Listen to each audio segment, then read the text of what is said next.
My name is Varinder Singh Rathore, and today's date is April 24th, 2014.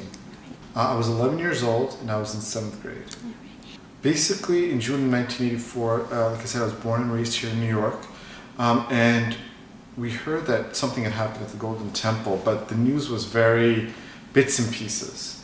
There was no internet, there was no Twitter, there was, nothing like that. And all the telephones, whenever we tried to call family in Punjab about what had happened at the Darbar Sahib, we just couldn't get through. So we couldn't really get much news. The first time I heard of anything happening in Punjab was on the CBS Evening News when Dan Rather said that, the Darbar Sahib or Mandir Sahib had been attacked by the army with tanks.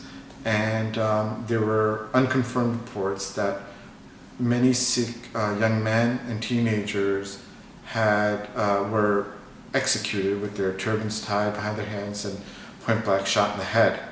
So that was pretty shocking to hear this on the evening news. Well, I think I bring a unique perspective. On the one hand, yes, I was born and raised in the U.S. At the same time, our family had been in Amritsar in December of 1983. So I had really the honor with my parents and my younger brother to meet Sant Jarnail Singh Bhindranwale on Christmas Day in Darbar Sahib. So we had gone there and seen the movement firsthand and met him and really saw what a committed person he was to the movement, and all around him the young men that were really committed. And he was very warm, very loving, very caring, and treated us with a lot of respect. And just, and then 6 months later, when the attack on the Darbar Sahib happened, you heard that Sant Jarnail Singh Bhindranwale was killed, and there was thousands of casualties. And then it just happened to be the attack happened on Guru Arjan Dev Ji's Gurpurab, so there were going to be a lot of civilians. So just to be there 6 months before, and 6 months later that what you had seen, a lot of those people that you had met were dead. Was really very traumatic. So it hurt me very much, and it really shocked me and our whole family.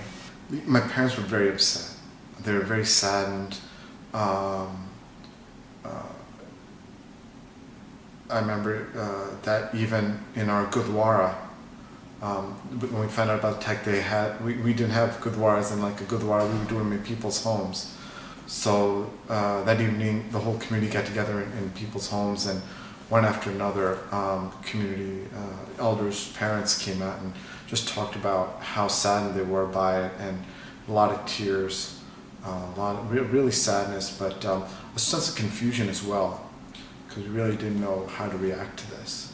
In November 1984, so it happened a few months after. Yeah, I remember my father. I was waking up in the morning to go to school. And Dad woke me up, and the first thing he said goes, "By the way, Indira Gandhi was killed." And I was like, "Oh my God," I couldn't believe it. And you should never get happy over anyone's death, but I must say that I had a smile on my face. I came into my mother's room and I gave her a big hug. But my parents, they didn't say much, but that's how I heard it again through the news. Yeah, I remember that whole day. There was a lot of phone calls home about people saying, "Oh my gosh, they're very, like I said, they're very, Indira Gandhi had attacked. They ordered the attack on the Darbar Sahib Golden Temple. Thousands of pilgrims have been killed." So when news about her being assassinated got out, there was a feeling of joy, plain and simple. But that joy very quickly sort of precipitated after there were riots in India. Or I shouldn't say riots, I should say programs against the Sikh community. With the news was coming out by the Indian government, and what they were portraying this as was a Hindu and Sikh riot, so two groups sort of rioting. And then as news came out, it really wasn't a riot. What it was a program where the government apparatus, the police, were really instructing people to attack Sikhs and their property. So it wasn't a riot, it was more of a program. So once that came out, definitely the mood shifted. No one in my family was killed or injured or hurt. I did have an aunt, Amasi, who lived in Kanpur in Uttar Pradesh, which is a city, outside Punjab, in the other part of India. And when the rioting and stuff happened, she and her husband and children, they had to hide for 5 or 6 days. They were renting out property, so the landlord really kept them inside. And when the mobs came to, attack them because they were Sikhs, the owner said, look, they'd gone back a few weeks earlier. So saying all this, there were a lot of good people that saved many Sikhs during that time. So that should not be forgotten as well, who are of all backgrounds and faiths. Yeah, it's interesting because you think being born and raised here that Punjab is somewhere halfway around the world. What connection do I really have? But at the same time, it's sort of our sacred land. It's the home of the gurus. So I think what it did for our family is it reaffirmed I think the dynamics changed. The whole topography really changed. We really consider ourselves Indian before 1984. We were very proud to be Indian. We would go to the Indian Day Parade. Members of my family were in the Indian Army. And then after 84, it was like a switch went off. And none of us really sort of saw ourselves part of India. None of us had any allegiance to India, as my parents didn't. And we saw ourselves very different. We saw ourselves as Sikh and Punjabi. I could tell you for myself, before 1984, I believed in Sikhism, I believed in the values, but I don't think I would have had my hair today if it was for 1984. 1984 really, the gurus gave us, a unique sort of identity. And when you feel that identity is attacked, you realize that you really have to do the best you can to sort of go forward with it. So I think for us, it made us just a much stronger. We started connecting with more Sikh families in the community. The small community where we had, do Gurdwara in people's homes, all of a sudden we raised money overnight and bought a Gurdwara. So it really consolidated us as a collective identity to really do something. Mm-hmm. After 1984, initially there was a lot of confusion. We didn't know how to react to this, what to do. But then slowly, I think there was a couple of things that the community did. I think one is when something like this happens, there's a traumatic, and sometimes traumas can bring you together.